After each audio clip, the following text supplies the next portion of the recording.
कृष्ण की वाणी। बच्चे, मैं तुम्हारे सारे सवालों के उत्तर देने को तैयार हूँ मेरे बच्चे। मैं तुम्हारे सारे सवालों के जवाब दूंगा, सारे प्रश्नों के उत्तर दूंगा। लेकिन तुम्हें सारे सवालों के उत्तर के लिए ना थोड़ा सा इंतज़ार करना होगा। इतने बेसब्रे मत बनो कि तुम्हें सारे सवालों के जवाब अभी चाहिए। ऐसे मत करो मेरे बच्चे, आराम आराम से दूंगा। तुम रुको तो सही, चीज़ों को, हालातों को सही दिशा में आने तो दो।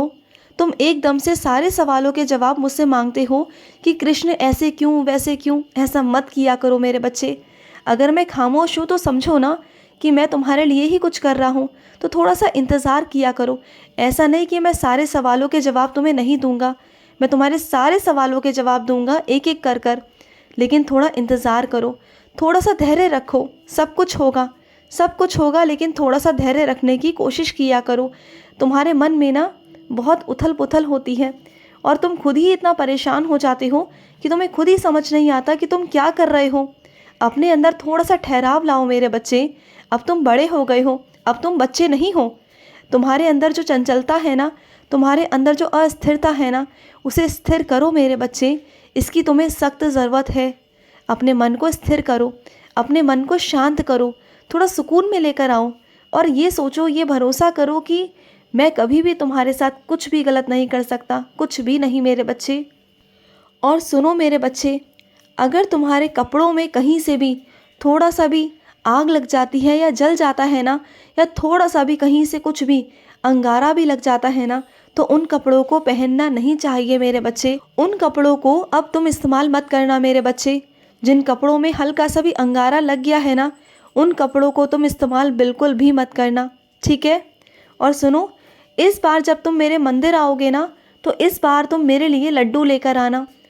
और वो लड्डू ना तुम अपने हाथों से बनाकर लेकर आना, क्योंकि जो तुम लड्डू बनाते हो ना मेरे बच्चे, उसका स्वाद मुझे कहीं से भी नहीं लगता, कहीं से भी नहीं आता मेरे बच्चे। जो तुम प्यार से बनाकर लाते हो ना मेरे लिए अपने हाथों से बेसन के लड्डू, मुझे वही लड्डू खाने हैं तुम्हारे हाथों के। लाओगे ना मेरे लिए, मैं तुम्हारा इंतज़ार करूँगा। और सुनो, कभी कभी ना मेरे बच्चे, अपनी गलतियों को ना खुद ही एहसास कर लेना चाहिए। कभी अकेले में बैठो ना, तो अपनी गलतियों पर नज़र डालना। एक बार अपने आप को सोचना कि तुमने कहाँ कहाँ गलतियाँ की, कहाँ कहाँ तुम गलत थे। अगर मैं तुम्हें एहसास कराऊँ या कोई तुम्हें और एहसास कराएगा ना, तो उससे बेहतर है कि तुम खुद ही एहसास कर लो। खुद अकेले में बैठो, खुद के बारे में सोचो, अच्छा बुरा देखो, सोचो कि तुम कहाँ गलत थे, कहाँ गलत नहीं थे। अपने आप को खुद एहसास करो। जब तुम्हें एहसास होगा ना, तो वो गलती तुम दोबारा से कभी नहीं करोगे। क्योंकि तुम्हारी गलतियों की वजह से मेरे बच्चे, किसी को बहुत ठेस पहुंची है, किसी को बहुत दर्द पहुंचा है, किसी को बहुत तकलीफ़ हुई है मेरे बच्चे। वो तकलीफ़ नहीं होनी चाहिए थी। तुम जानते हो ना कि वो मेरा बच्चा कितना नेक दिल है। जानते हो ना, वो हमेशा तुम्हारे लिए सोचता है, हमेशा तुम्हारे लिए प्रार्थना करता है। और जो तुमने किया ना उसके साथ, वो अच्छा नहीं किया। तो तुम अपनी गलतियों का एहसास खुद से करो। वो तुम्हें नहीं जताएगा, तुम्हें नहीं बताएगा, तुम्हें नहीं एहसास कराएगा, कभी नहीं कराएगा, क्योंकि वो तुमसे बहुत प्यार करता है। लेकिन तुम्हें एहसास करना ज़रूरी है, उससे माफ़ी मांगना ज़रूरी है। और माफ़ी मांगने से मेरे बच्चे कोई छोटा बड़ा नहीं होता।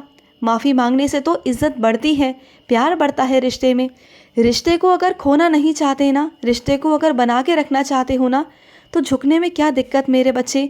आज तुम झुको, कल को वो झुकेंगे।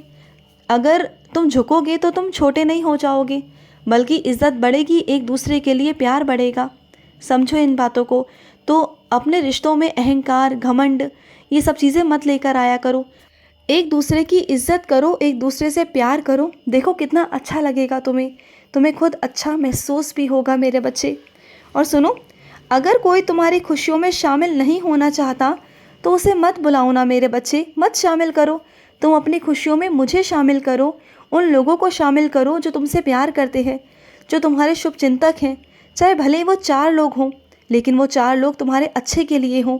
उनमें से कुछ ऐसे लोग ना हों जो वहाँ पर आके तुम्हारी शांति को भंग करें, जो वहाँ पर आकर तुम्हारा दिमाग ख़राब करें, जो मैं बिल्कुल नहीं चाहता। कुछ लोग तो ऐसे हैं जिन्हें देखकर ही ना तुम्हें बहुत गुस्सा आता है ना। लेकिन तुम्हें मजबूरी में परिवार के रहते, तुम्हें उन्हें बुलाना पड़ता है, करना पड़ता है। लेकिन इस बार ना तुम एक काम करना, इस बार तुम उनसे एक बार कहना, अगर वो आते हैं तो ठीक है, नहीं तो दोबारा उनसे ज़िद मत करना, दोबारा उन्हें बुलाने की कोशिश मत करना। क्योंकि अगर वो नहीं आएंगे ना तो ही ठीक रहेगा तुम्हारे लिए, क्योंकि तुम्हारा मन शांत रहेगा। जब जब तुम उन्हें देखते हो ना तुम्हें बहुत गुस्सा आता है। और सुनो, तुमने मेरी भागवत गीता तो खरीद ली मेरे बच्चे, लेकिन क्या एक बार भी पढ़ा? नहीं पढ़ा। क्यों मेरे बच्चे, क्यों नहीं पढ़ रहे हो तुम? तुमने खरीद तो लिया, मेरी बातों को सुनकर तुमने खरीद तो लिया उत्साह में आकर कि मैं पढ़ूंगा, लेकिन तुम पढ़ बिल्कुल नहीं रहे। तो सुनो, प्रयास करो, पढ़ना शुरू करो। कल से रोज़ तुम एक अध्याय पढ़ोगे मेरे बच्चे, रोज़ पढ़ोगे। और मुझसे वादा करो कि जो भी पढ़ोगे, जैसे भी पढ़ोगे, बहुत ध्यानपूर्वक पढ़ोगे, जल्दबाजी में नहीं पढ़ोगे, आराम से पढ़ोगे। जितना तुम आराम से पढ़ोगे ना उतना तुम्हें समझ आएगा। जितना तुम चीज़ों में उलझ रहे हो ना, तुम उलझना बंद हो जाओगे। जितने सवाल तुम्हारे मन में उठते हैं ना वो उठना बंद हो जाएंगे, तुम्हारे मन में शांति आ जाएगी। तुम पढ़ो तो सही। अरे जीवन का सार है भागवत गीता। हर बार मैं तुमसे यूं ही नहीं कहता मेरे बच्चे, तुम्हें ही मदद मिलेगी ज़िंदगी में, आगे तुम्हारे ही रास्ते खुलेंगे।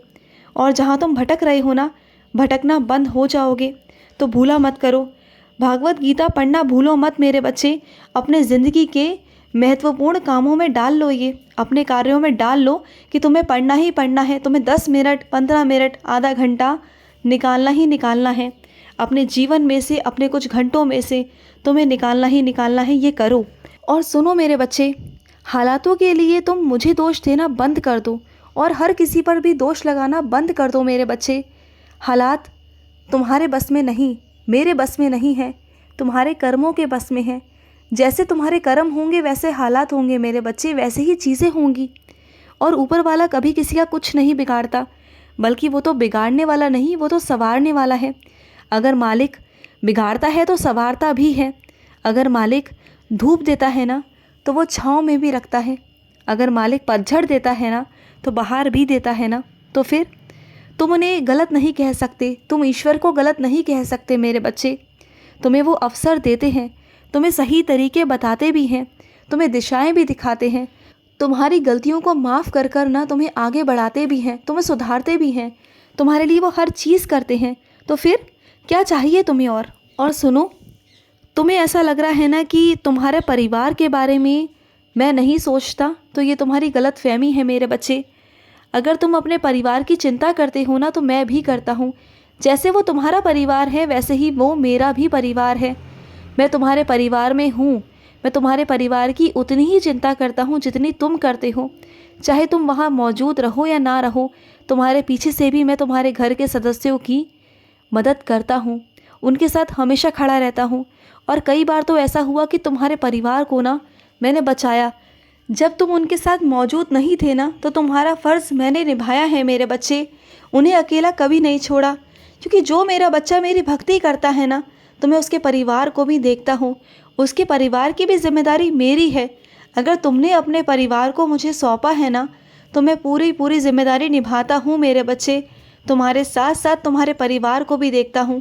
तो चिंता बिल्कुल मत करो, बिल्कुल बेफिक्र हो जाओ अपने परिवार की तरफ से। मैं संभाल लूँगा तुम्हारे परिवार को। और सुनो, जब भी प्रार्थना करते हो ना तो प्रार्थना सकारात्मकता से किया करो, वो नकारात्मक नहीं होनी चाहिए मेरे बच्चे, और ना ही किसी के गलत के लिए होना चाहिए। हमेशा प्रार्थना सकारात्मकता से करो, हमेशा प्रार्थना करो तो किसी के अच्छे के लिए करो, किसी के भले के लिए करो मेरे बच्चे। प्रार्थना कभी किसी के गलत के लिए नहीं होनी चाहिए। हमेशा प्रार्थना करो तो किसी के भले के लिए करो, किसी के अच्छे के लिए मांगो मेरे बच्चे। अगर तुम दूसरों का अच्छा मांगोगे ना तो तुम्हारा अपने आप अच्छा होगा।